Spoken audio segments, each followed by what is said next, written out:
Men, and I use the term loosely.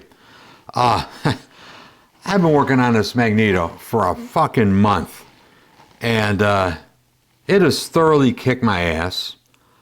Today, I thought I would be wrapping it up and getting it finished and getting it out of here. Previously, I had done some work on it. I put it on my test rig and set up, and it wouldn't start producing spark until it was like 400 RPM or more, which is way too high. In any case, I pull the magnet out of it, and I use my Gauss meter.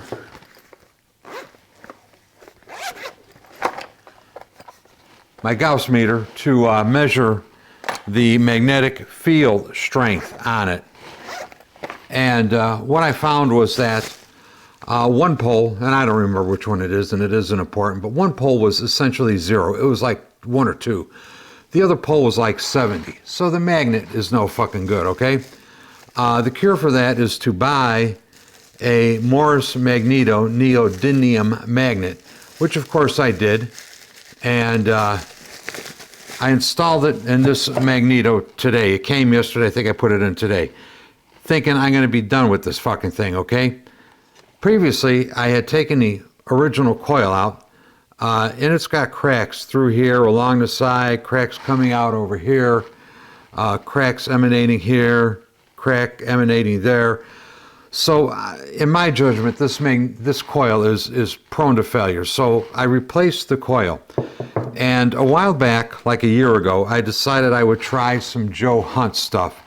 So, I bought a brand new Joe Hunt coil, and it came in this box over here. This is the original packaging, brand new, never installed Joe Hunt coil.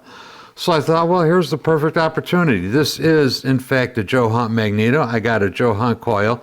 It does have a Morse magneto magnet in it because I had previously tried to use Joe Hunt magnets, and they're no fucking better than crappy old ones I take out. When I put the field strength tester on them, they're no damn good. So I had one. Actually, I had a new one. Same time I bought this, I bought a magnet. Tried the magnet out, decided it was no good, sent it back. Joe Hunt did give me my money back. Very happy about that. But anyway, today, I think I'm going to be done with this thing. I put the mag on my test stand, and it worked. Not real good, but it worked. So I did a little poking around, investigating, fired the test fixture back up again, spun the magneto, and it didn't work. 0, zip, nada. No matter how high RPM the lathe was at, this was producing no spark. Irritated me, really fucking irritated me. So the long and the short of it is I ended up taking it apart again. This is an arbitrary old coil I took out of a magneto. I don't know where, when, or whatever. And this thing has a date code on it, 8 of 59. So I believe this was, what would be, August of 1959, okay?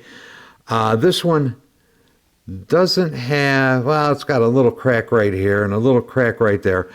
But, you know, this motherfucker, this is, what, 70 years old? Anyway, I put this in the magneto. You know, it worked. It started producing spark at 150 RPM. A 70-year-old Fairbanks Morris coil was working.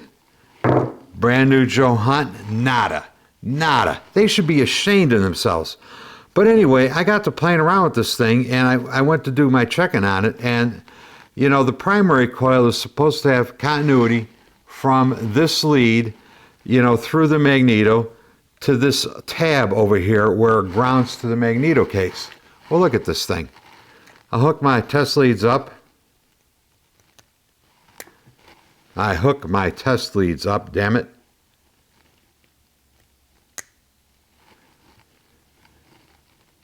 And hopefully you could see the meter, OL. This is open circuit. There's no continuity through the primary at all. But watch this. If I press on this wire right here, and if you wiggle this thing, it feels a little flimsy. If I press on this, look at that. Good continuity. If I pull on it just a little bit, continuity goes away. This wire is broken under the insulation right here. Brand new out of the box. Well, this has been sitting on my part shelf for a year waiting to get used. I'm going to call Joe Hunt and I'm going to bitch. You know, I'm sure whatever their exchange warranty refund policy is, I'm sure it's not a year. But this is brand new, you know. My customer, of course, wants to get his magneto back. It's getting warm outside and he probably wants to drive the bike. Now I got to order more parts for son of a bitch.